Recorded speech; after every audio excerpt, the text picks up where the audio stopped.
చట్టసభల్లో బీసీలకు రిజర్వేషన్ కల్పించడంతో పాటు దేశ బడ్జెట్లో బీసీల జనాభా నిష్పత్తికి అనుగుణంగా నిధులు కేటాయించాలని బీసీ సంక్షేమ సంఘం జిల్లా అధ్యక్షుడు చక్రహరి రామరాజు తెలిపారు.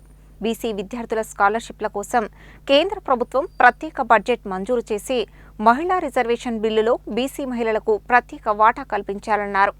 గురువారం నల్గొండ బీసీ భవన్లో బెంగళూరులో నిర్వహించనున్న 11వ జాతీయ ఓబీసీ మహాసభను విజయవంతం చేయాలని కోరుతూ వాల్ పోస్టర్ను బీసీ సంక్షేమ సంఘం జిల్లా అధ్యక్షులు చక్రహరి రామరాజు ఆధ్వర్యంలో విడుదల చేశారు. ఈ సందర్భంగా ఆయన మాట్లాడుతూ కేంద్ర ప్రభుత్వం బీసీల పట్ల నిర్లక్ష్య వైఖరి ప్రదర్శిస్తోందని విమర్శించారు. దేశానికి స్వాతంత్ర్యం వచ్చి దాదాపు 80 సంవత్సరాలు గడిచినా చట్టసభల్లో బీసీలకు రిజర్వేషన్ కల్పించకపోవడం, దేశ జనగణనలో కులగణన చేపట్టకపోవడం అత్యంత విచారకరమని అన్నారు. కేంద్రంలో బీసీలకు ప్రత్యేక మంత్రిత్వ శాఖ ఏర్పాటు చేయాలని, మహిళా రిజర్వేషన్ బిల్లులో బీసీ మహిళలకు ప్రత్యేక కోటా కల్పించాలని డిమాండ్ చేశారు. అదేవిధంగా బీసీ విద్యార్థులకు కేంద్ర ప్రభుత్వం స్కాలర్షిప్ల కోసం తగిన నిధులు కేటాయించాలని, బీసీల జనాభా నిష్పత్తికి అనుగుణంగా కేంద్ర బడ్జెట్లో వాటా కల్పించాలని కోరారు. బెంగళూరులో నిర్వహించనున్న 11వ జాతీయ ఓబీసీ మహాసభలో పెద్ద సంఖ్యలో పాల్గొని బీసీల సమస్యలను కేంద్ర ప్రభుత్వ దృష్టికి తీసుకువెళ్లేందుకు నల్గొండ జిల్లా బీసీలు, యువత, విద్యార్థులు, ప్రజాప్రతినిధులు అందరూ పాల్గొని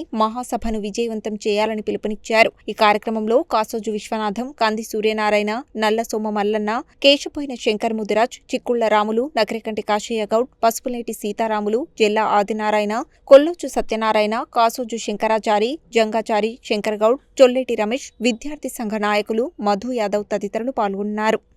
ఆగస్టు 7వ తారీఖు నాడు బెంగళూరులో జరిగేటువంటి యొక్క ఓబీసీ జాతీయ మహాసభ యొక్క వాల్ పోస్టర్ని ఈరోజు బీసీ సంక్షేమ సంఘం నల్లగొండ ఆధ్వర్యంలో బీసీ సంఘ భవనంలో ఆవిష్కరించడం జరిగింది. ప్రధానంగా ఈ ఓబీసీ మహాసభ బెంగళూరులో ఎందుకు జరుగుతుందా అంటే ఈ దేశానికి స్వతంత్రం వచ్చి దాదాపు 80 సంవత్సరాలు అవుతుంది. కానీ ఈ 80 సంవత్సరాల్లో పరిపాలించినటువంటి ఏ ప్రభుత్వం కూడా బీసీలకు న్యాయం చేయలేదు.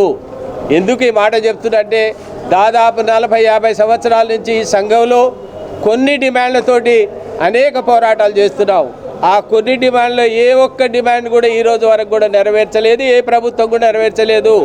ఎందుకంటే చాలా సంవత్సరాల నుంచి కేంద్రంలో జనాభాలో సగానికన్నా ఎక్కువటువంటి బీసీలకు ఒక మంత్రిత్వ శాఖ ఏర్పాటు చేయాలని పోరాటం చేస్తుంటే స్పందన లేదు. బీసీలలో అత్యధిక సంఖ్య ఉన్నటువంటి బీసీల యొక్క జనగణన చేపట్టాలని, వాళ్ళ యొక్క ఖచ్చితమైన లెక్కలు తీయాలని అనేక సంవత్సరాలు పోరాటం చేస్తున్నా ఇంతవరకు చేయలేదు. అదేవిధంగా మరి బీసీల కోసం మరి ప్రత్యేకమైనటువంటి బడ్జెట్ కేటాయించి వాళ్ళ సంక్షేమం కోసం చేయాలంటే దాని మీద స్పందన లేదు. అదేవిధంగా చట్టసభల్లో బీసీలకు రిజర్వేషన్ కల్పించాలని అనేక సంవత్సరాల నుంచి పోరాటం చేస్తున్నాం, దాని మీద స్పందన లేదు. అదేవిధంగా రాష్ట్ర ప్రభుత్వాలు మరి ఏదైతే లోకల్ బాడీస్ స్థానిక సంస్థల్లో చట్టబద్ధమైన రిజర్వేషన్ కల్పించాలని చాలా సంవత్సరాలు పోరాటం చేస్తున్నా దాని మీద స్పందన లేదు. చాలా సంవత్సరాల నుంచి బీసీ ఉద్యోగులకు ప్రమోషన్లో రిజర్వేషన్ కల్పించాలని on par with SC ST దాని మీద స్పందన లేదు. మరి దేని మీద స్పందిస్తారే ప్రభుత్వాలు? అంటే బీసీలు అంటే లెక్క లేదా? బీసీలు దేశస్తులు కాదా? ఎక్కడి నుంచి పరాయి దేశస్తులా? జనాభాలో సగం శాతానికి పైగా ఉన్నటువంటి ఇక బీసీలకు ఏ రకమైనటువంటి న్యాయం చేయడానికి మీకెవరికి కూడా మరి ఇది లేదా? ఇంత వివక్షత ఏమి? ఎప్పుడు చేస్తారు? వీళ్ళంతా తిరుగుబాటు చేయాలా? బీసీలంతా తిరుగుబాటు చేస్తే మీరు ఎక్కడుంటారు? మీ పరిస్థితి ఏంది? ఒక్కసారి ఆలోచించుకోండి. వీటన్నిటిని చర్చించడానికి మరి 7వ తారీఖు ఆగస్టు 7న బెంగళూరులో మహాసభను ఏర్పాటు చేసి ఆ మహాసభకు మన భారతదేశంలో ఉన్నటువంటి అన్ని రాష్ట్రాల నుంచి ప్రతినిధులు పాల్గొంటున్నారు. 7వ తేదీన చలో బెంగళూరు ఓబీసీ జాతీయ మహాసభ 11వ శ్రీ జాజా సీనన్న గారి నాయకత్వంలో మరి జాతీయ బీసీ 11వ సభ జరుగుతుంది. ఈ సమావేశానికి మరి యావత్ నల్గొండ జిల్లా బీసీలందరూ కూడా మరి పాల్గొని మన హక్కుల కోసం పోరాటం కోసం అక్కడ ఈ సమావేశాన్ని బహిరంగ సభను జయప్రదం చేయాల్సిందిగా కోరుచున్నాను. 7న బెంగళూరులో జరగబోయే జాతీయ ఓబీసీ మహాసభలు విజయవంతం చేయాలని నల్గొండ జిల్లాలో బీసీ భవన్లో పోస్టర్ ఆవిష్కరించడం జరిగింది.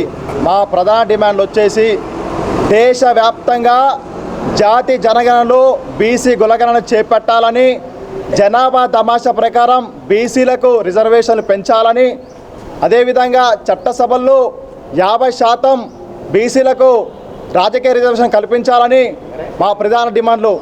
ఓబీసీ హక్కుల కోసం, ఓబీసీ సాధన కోసం సామాజిక ఆర్థిక అన్ని రంగాల్లో ముందుండాలని ఈరోజు జాతీయ ఓబీసీ మహాపోస్టర్లు రిలీజ్ చేయడం జరిగింది. విద్యార్థి సంఘాలు, యువజన సంఘాలు, అతిరథ మహారథులు, ప్రజా సంఘ నాయకులు అందరూ పాల్గొని జాతీయ ఓబీసీ మహాసభలు విజయవంతం చేయాలని బీసీ విద్యార్థి పక్షాన పిలుపునిస్తూ ఉన్నాం. రేవంత్ రెడ్డి ఏదైతే ఫీజు రియంబర్స్మెంట్ పైన మేము అనేక సార్లు కొట్లాడుతున్నాం, రాష్ట్ర రోకలు చేస్తున్నాం, అనేక సార్లు సెక్రటరియట్ని ముట్టడించినాం, గాంధీ భవన్ని ముట్టడించినాం. ఇప్పటివరకు ఎటువంటి చలనం లేకుండా మళ్ళీ అదే పరిస్థితి ఉంది. విద్యార్థులు ప్రస్తుతం ఇంజనీరింగ్ కంప్లీట్ చేసిన విద్యార్థులు సర్టిఫికేట్లు తీసుకొని జాబ్లోకి వెళ్ళాలన్న చాలా ఇబ్బంది పడుతున్నారు. రేవంత్ రెడ్డి గారు తక్షణమే ఆగస్టు 15 లోపు ఫీజు రియంబర్స్మెంట్ విడుదల చేయాలని కోరుకుంటున్నాను.